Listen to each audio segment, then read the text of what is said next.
Hello everyone, welcome back to the channel. I have a card for you today using the Poinsettia Duo stamp set. Now there's a bit of conversation going around whether it's Poinsettia or Poinsettia, but anyway, I have got some premium dye ink and we're just going to stamp this down, and I'm going to do a little bit of masking. What you want to be in front in your masking, when you mask off your little scene or when you mask off this sort of thing, you want to stamp that first. So we've stamped that, we've cut out a little mask for it, and then I'm going to stamp down another two, so these will end up falling behind in our little scene. I will also cut out a mask for these two little flowers. So there's two poinsettia stamps in this stamp set, and we're going to use both of them. So the middle one is one, and then you got the outside two as the other ones. So there we go. So I'm just trying to make sure I've got a nice decent image, because they're pretty new, so sometimes I need a bit of extra help. So we've cut out all our masks now, and I've got a new combination that I found someone else used it and they loved it, and I will honestly say I'm loving it too. I am using here Seedless Preserve. Well, we're going to start with, this is dried marigold. We've got dried marigold, peach, raspberry, and then we're going to go up to Seedless Preserve. Now, I think my dried marigold is pulling a little bit of the ink from the masks. Say that quick, masks. But I'm not too fussed with that whatsoever. So it's a little bit, I think it's a little bit more darker sort of color than what it would originally be. I am having a little bit of problem with my mask. I know I'm really low there, but I will fix that up. But that often happens when you've got a mask that has a lot of points. So this is obviously a pointy flower. The same thing would be sometimes when you have a masking off, not that you would really do it too much, but you know, like grass, that sort of thing. So I am going to be on the struggle bus a little bit with that, but we're going to make do, and it's going to all work out fine in the end. You're not going to know I had any problem or got any ink anywhere really. I'm just working on a piece of smooth white cardstock and just working my way to try and get a nice blend. I'm going to go back and forth, back and forth, and back and forth. I have sped this up a little bit. I don't ink blend quite this fast, I know, and it's going to look like a hot mess for a little while until we get enough of the color down. It's just what happens, isn't it? For anyone that knows, I've got a little bit of cardstock. Sometimes this was just lying around, and so I ripped it off and using it to place my fingers on the top of it. So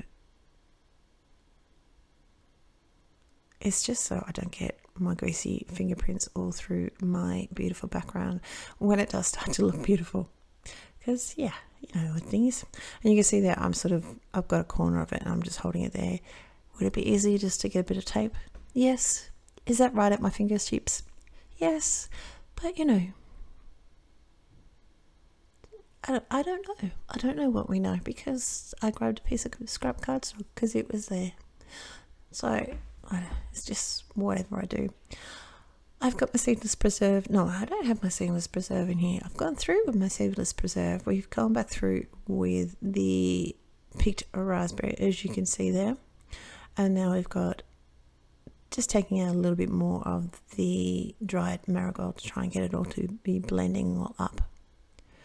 And again, struggle bus with a little bit on the pointy bits of my poinsettia. So we're going through.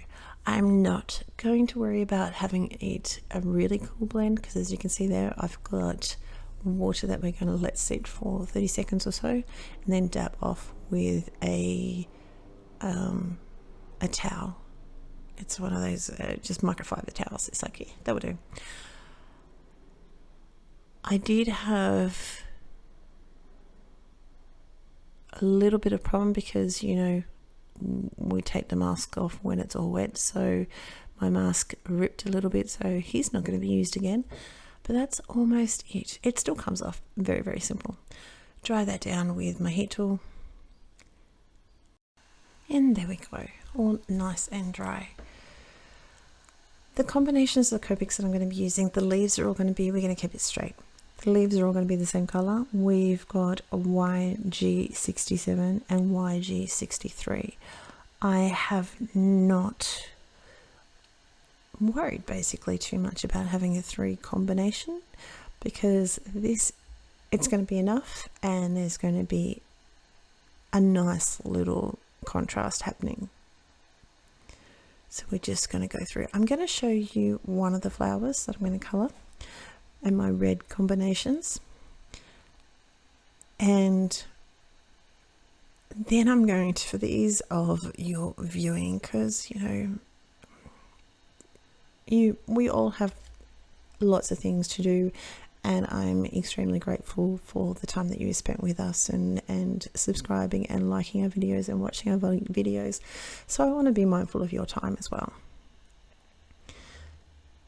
I've basically just gone up the middle with my darkest color and branched it out a little bit, and then smoothed it out with the lighter color, and each leaf I've gone out basically like 2 times.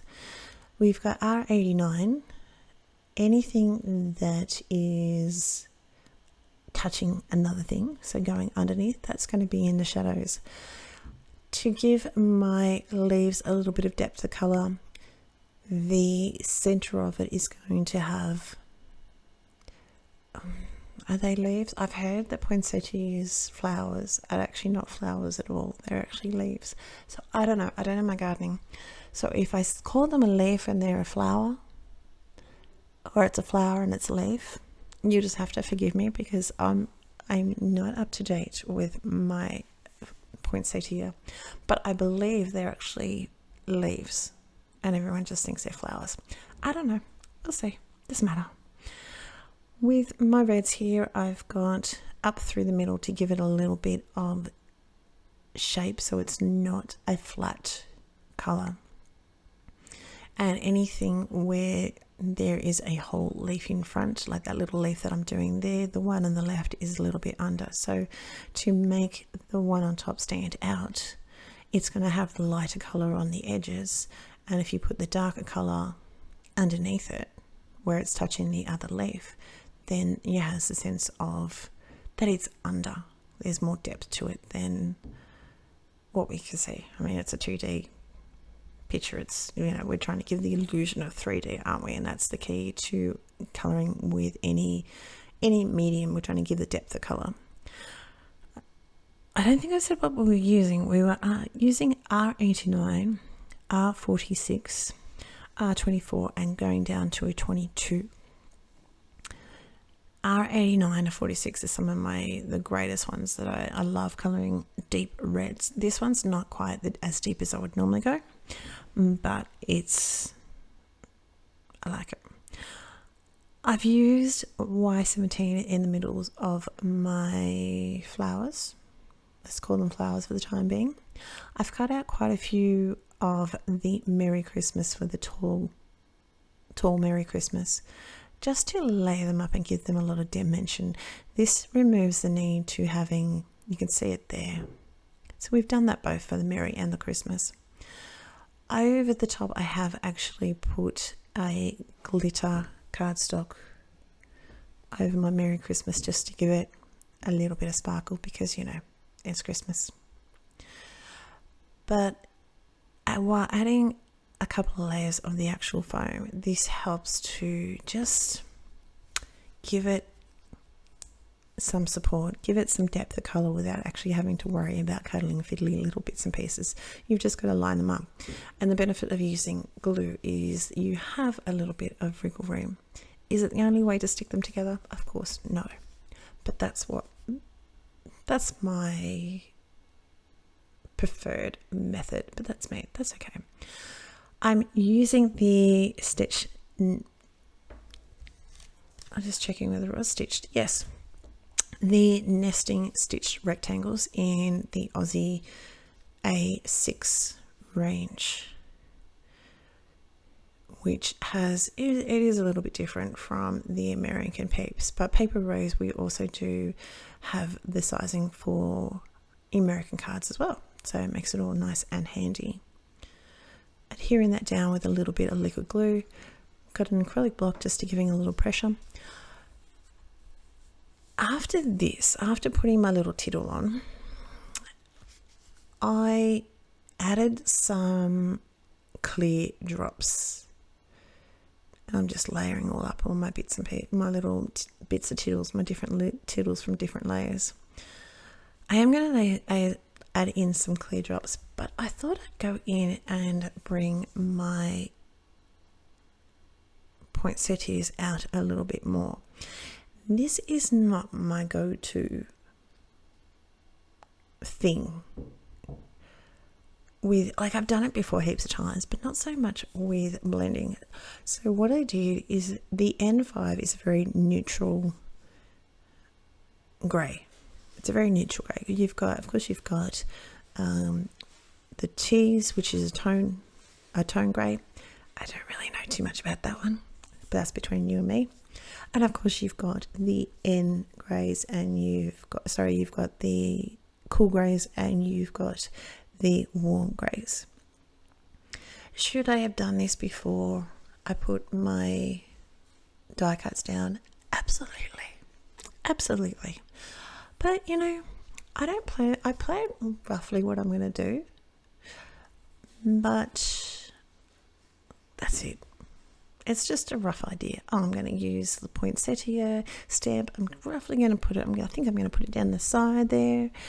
I didn't have the matte black base that I put on, that you can see that I put on there just to make it pop. But, we're going to go with the flow, and we're going to see what we want. So I've got a little bit of liquid glue, and we're just putting in a bit of clear drops. Now I'm using 3. That is it. So that's rather a bit different for me. So that's my card for today. I hope you're well. I hope you hit that like button and subscribe. Take care. Talk to you soon. Bye.